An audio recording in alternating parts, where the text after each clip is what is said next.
नमस्कार, मैं हूं नीलू। नमस्कार, मैं हूं आपके साथ मयंक। देखिए, इस वक्त एक बहुत बड़ी खबर आ रही है। हम सबसे पहले आपको खबर बताना चाहेंगे। ईरान की तरफ से ये दावा किया जा रहा है कि ईरान ने एक बड़े मिसाइल अटैक में मोसाद के हेडक्वार्टर को तबाह कर दिया है। जी हाँ, ये बहुत ही बड़ा दावा है। खुफिया एजेंसी है इसराइल की मोसाद। बताया जा रहा है कि इसके हेडक्वार्टर पर हमला किया गया है।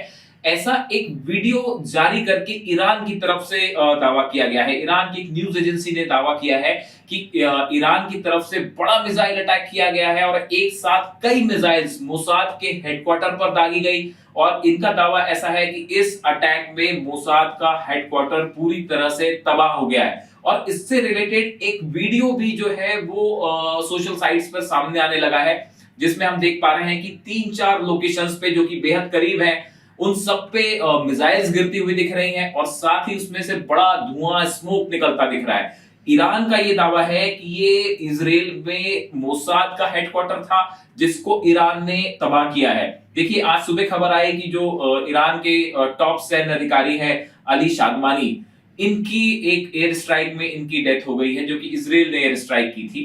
ये खबर कंफर्म भी की गई और इसका फौरन बदला ईरान की तरफ से लिया गया।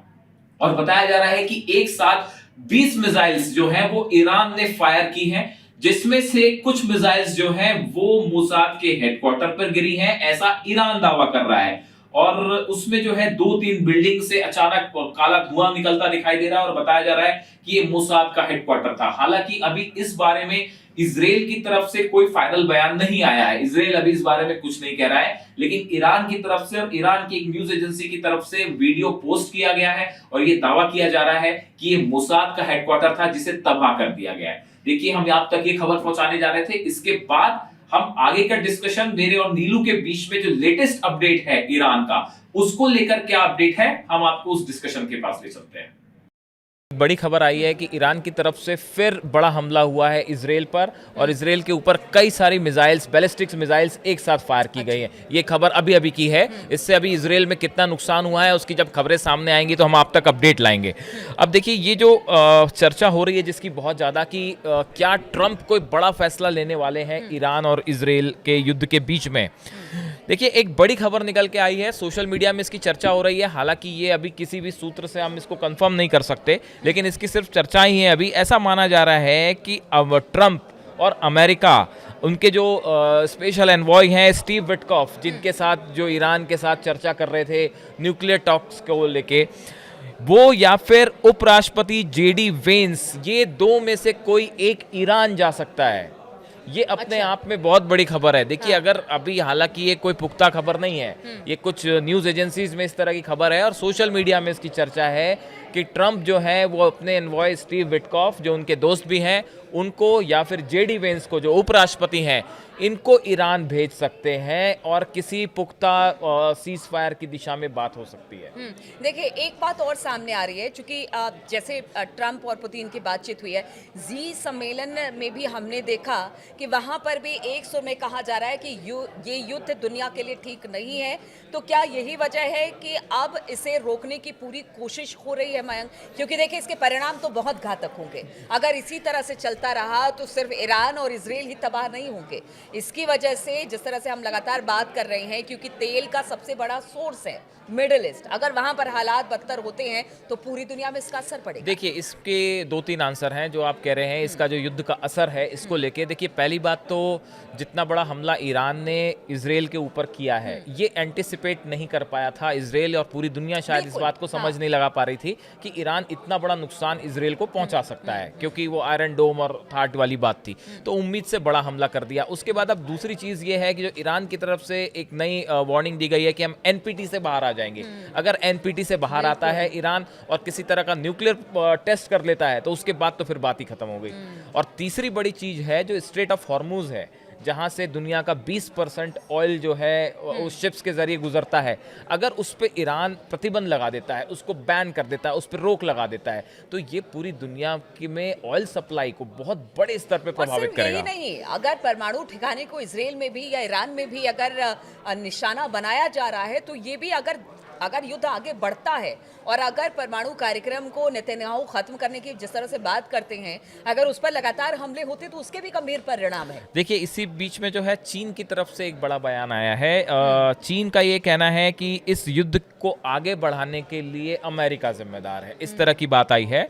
ईरान और इजरायल के बीच चल रहे युद्ध को लेकर चीन ने सख्त वार्निंग दी है। उसने अमेरिका पर बड़ा आरोप लगाया है। चीन का कहना है कि अमेरिका ही युद्ध का जिम्मेदार है। देखिए कल ट्रंप ने जिस तरह से बयान दिया था कि तेहरान फौरन खाली कर दीजिए, हाँ, तो उसके बाद चीन का ये कहना है, चीन के जो प्रवक्ता हैं उनका ये कहना है कि इस तरह के जो बयान है वो इस युद्ध की चिंगारी को और बढ़ा रहे हैं, ये इसको रोकने का काम नहीं कर क्योंकि रहे। इससे पहले भी एक दबाव की कोशिश हमने गजा में भी देखी थी। वहां पर शहर बसाने के लिए फिलिस्तीनियों को वहां से खाली कराने के बाद फिर परमाणु समझौते को लेकर एक तरह से प्रेशर देने की बात ईरान पर, और अब ये तीसरी बात तेहरान खाली। देखिए इसी बीच एक बड़ी खबर ये भी है कि ईरान के जो टॉप जनरल हैं, मेजर जनरल अली शादमानी, इनकी एक हवाई हमले में मौत हो गई है। ये इजराइल के अटैक में इनकी डेथ हो गई है। ये हाल ही में इनको जो है वो अपॉइंट किया गया था। और लेकिन इसके बाद अब्बास अराक्ची जो विदेश मंत्री हैं उनका बयान आया है। उन्होंने कहा है कि ये एक साइकोलॉजिकल जो है वॉरफेयर चल रहा है, और अगर इजराइल ये सोचता है कि भाई अगर वो हमारे कुछ कमांडर्स को मार के ये जंग जीत जाएगा तो ऐसा बिल्कुल नहीं होगा, हम ऐसा नहीं होने देंगे। लगातार बड़े हमले इजराइल के ऊपर होते रहेंगे।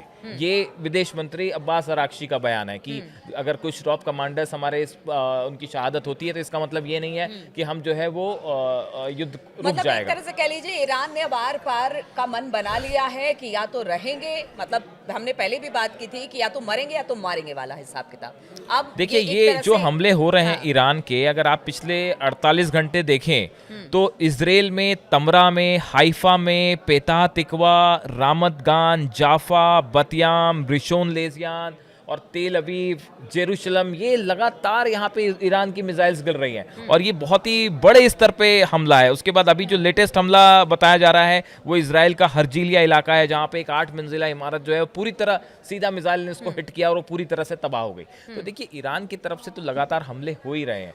इसी बीच में IRGC जो ईरान की सेना है, रेवोल्यूशनरी गार्ड्स, इनकी तरफ से एक बड़ी वार्निंग आई है कि ये जो हमले हो रहे हैं ये अभी छोटे हमले हैं और अभी एक इजराइल के ऊपर बहुत बड़ा हमला बाकी है, और ये इतने बड़े स्केल पे हमला होगा जो शायद इजराइल की धरती पे पहले कभी नहीं हुआ।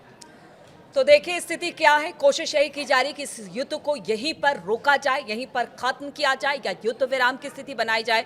लेकिन क्या ऐसा लगता है आने वाले दिनों में होगा, क्योंकि ईरान ने भी अब ठान लिया है कि अगर इजराइल ने पहले हमला किया है तो उसका करारा जवाब वो देगा। लेकिन देखिए ये पूरी दुनिया के लिए युद्ध बहुत ज़्यादा खतरा बनता चला जा रहा है, इसलिए पूरी दुनिया और तमाम मुल्क यही चाहते हैं कि इस युद्ध को यहीं पर रोका जाए, खत्म किया जाए। आगे इस पर क्या अपडेट है, लगातार इसकी जानकारी हम आप तक पहुंचाते रहेंगे। फिलहाल बहुत बहुत शुक्रिया हमारे साथ जुड़ने के लिए।